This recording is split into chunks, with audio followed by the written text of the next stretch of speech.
In September of 2008, Matthuw Ronald Jones has been working as the Canadian Rugby Foundation's Executive Director. Through fundraising events in San Diego and through his office in downtown Victoria, BC, Matthuw has been hard at work fundraising for the growth of rugby in Canada. Here's what Matthuw had to say about how people can get involved in the donating process and how it's benefited some of Canada's rugby players and teams. The goal and the vision is all we want to see is more kids, boys and girls, playing rugby coast to coast, north and south. So we just want to encourage clubs, communities to get together and build more rugby for young kids. So the premise is we've got all the donations that we received here at the foundation. They all get invested professionally by a professional money manager. We keep that pool of funds intact, and all we do is spend the interest. So by law, we have to spend 3.5% of our endowed funds. And what we do is we have 2 grant application deadlines every year. We've got May 1st and November 1st. At our website at CanadianRugbyFoundation.com, there's an application form. Clubs, teams, communities, people thinking about starting new clubs are encouraged to go download the form, complete it, and then send that form back to us, letting us know what they're applying for, how much they want to receive, and what their goals are. What is the impact they're going to have in their community or with their club. Of the $1 million so dollars that we have endowed, we've got approximately 30 different funds. In those funds, we've got a few scholarships and awards. And as part of the granting process, we ask these applicants to apply online, submit their application, tell us what they're doing, how they're involved in the game, how they're advancing their studies, and what they're doing to give back to the growth of the game. And so we had a number of kids apply for our scholarships and awards.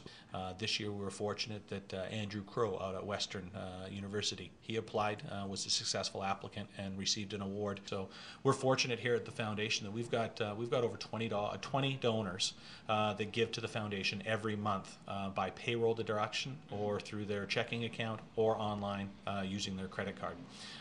It's quite an easy process to set up, but it might be difficult to give $100 a year for a young person to say, I want to give back to the game. But when I say, listen, here's an option, you can give $20 a month, and it's very convenient for them to do it through their bank account. And then what that does for the foundation is it turns a $100 gift into a $240 gift. Back in January, our board of directors, we had a meeting, and we've got a couple board members that sit on the Rugby Canada board as well. It came to our attention that the girls, in preparation for the Rugby World Cup in Dubai, the girls needed to have a training camp, and that they were also going to need to get down to San Diego to the USA Sevens and participate in that tournament to get some solid competition before they headed off.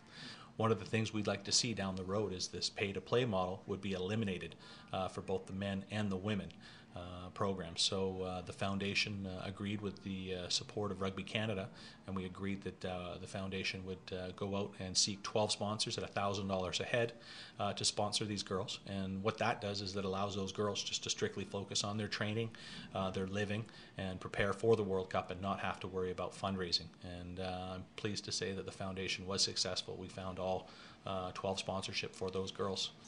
Last year, 2008, was the first year that the foundation got involved with the Canadian Under-20 team. The neat thing there was that with that, Coach Murdy is able to go and select the best players in the country based on their physical presence and their smarts on the field, and not have to worry about what the family's financial situation is. By far the most passionate supporter that we have here at the Canadian Rugby Foundation would be Mr. Gren Thomas out of Vancouver. Gren's one of these people that he puts his money where his mouth is, and he wants to see a difference. And right from the get-go, Gren's passion turned around into $1 million commitment. So what Gren did was say, listen, for your first $1 million in donations, I'll match you dollar for dollar. And Gren stuck with that. And the markets aren't great right now, but Gren's standing with the foundation and making sure that we succeed.